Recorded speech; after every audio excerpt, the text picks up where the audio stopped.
Hello everyone, welcome to Conway's Corner. Let's talk about Last Epoch's release. Now, I'm going to go over the good and the bad. We're going to very briefly talk about the server issues as the topic has been discussed to death, and at this point there is not much that I can really add to the discussion here. Obviously, the servers have been on fire since 1.0 came out. I don't think anyone is surprised by this, as online has always kind of been rough in Last Epoch. And I think that's about all I really want to say about the server stuff. It's being fixed. The devs are being communicative. You know, I'll take it.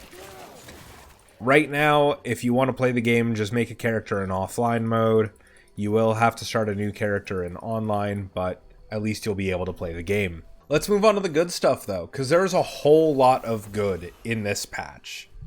First off, the big one, right? We got 2 new classes in the Falconer and the Warlock. I think that Falconer is honestly the bigger W than Warlock, which I am genuinely surprised by. The bird does a lot more damage than I was expecting. I don't know about anyone else, but I was expecting the bird to kind of be more trinkety, and instead it actually puts in a solid amount of work. The new Falconer skills are all bangers. Net and explosive trap allow shadow daggers and a very potent marksman build, respectively. Let's go over to the skills here. Explosive trap with blast rain and impact trigger gives you an explosive rain of arrows. If you get rid of impact trigger, you can instead go for arrow traps to have the explosive traps, when they detonate, shoot out detonating arrows as well, which is both massive pickups for various marksman builds and have introduced new marksman builds.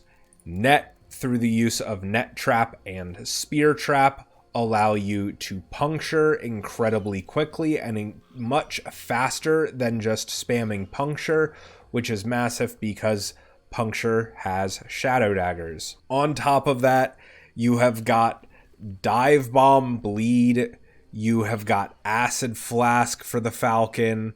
Aerial assault is sweet. Just really everything that it has brought is so cool and so unique.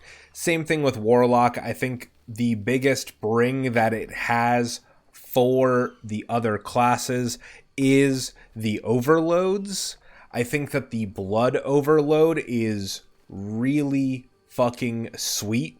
It is a nice big pickup for certain lich builds that are doing chain cast rip blood shenanigans. The ignite and the damnation ones and the poison ones look cool, but I have not really played with them as much as I have the bleed overflow. Overall, the 2 new classes, the new skills have all been massive W's.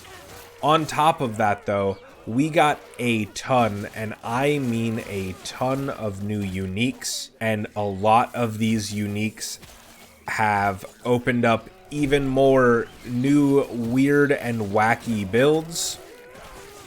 I think the ones that I most want to talk about are the shield throw shield and the Falcon punch gloves. We can start with the shield throw shield. It gives you a chance on block to retaliate with shield throw, which is super sweet and I think has the best use in a paladin build over a forge guard build, as we can take the shield throw, turn it into fire damage, and then get free fire penetration and increased fire damage off of paladin, along with some other nice benefits. I have been playing it alongside Warpath and taking the Juggernaut stance node. Currently, I have my block in the 90% and I am still in the Imperial era. The Falcon Punch gloves are super interesting. They're a lot less straightforward of a build than, say, Hand of Judgment, but they are so much fun to play around with. I was playing it with Aerial Assault, Dive Bomb, and Falcon Strikes, as you want your Falcon to hit as many enemies as possible before you Cinder Strike, which led to a very fun gameplay loop of stacking everything for that first big hit, having our Falcon hit a bunch of stuff, and then going in and hitting the one big punch. I think that both of these builds, or both of these uniques, are what I want to see more from out of the uniques that will get added later on in the game cycle, is uniques that give us, you know, brand new ways to build skills and to look at the skill system and the class choices in the game. As fun as uniques like Peak of the Mountain are, they don't really change the way you build, right? Like, if we look through some of these, right, something like Volcanus is not going to change our build, right? Things like Bludgeon, not changing how we build.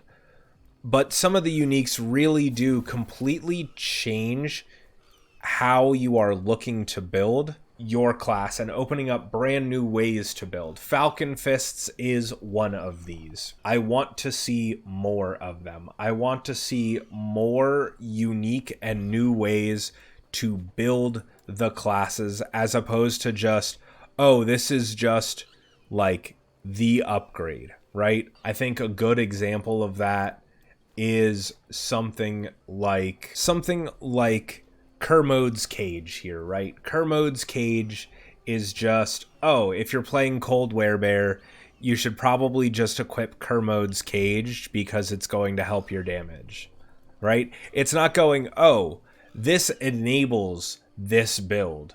It's just, oh, it's just a damage bump, right?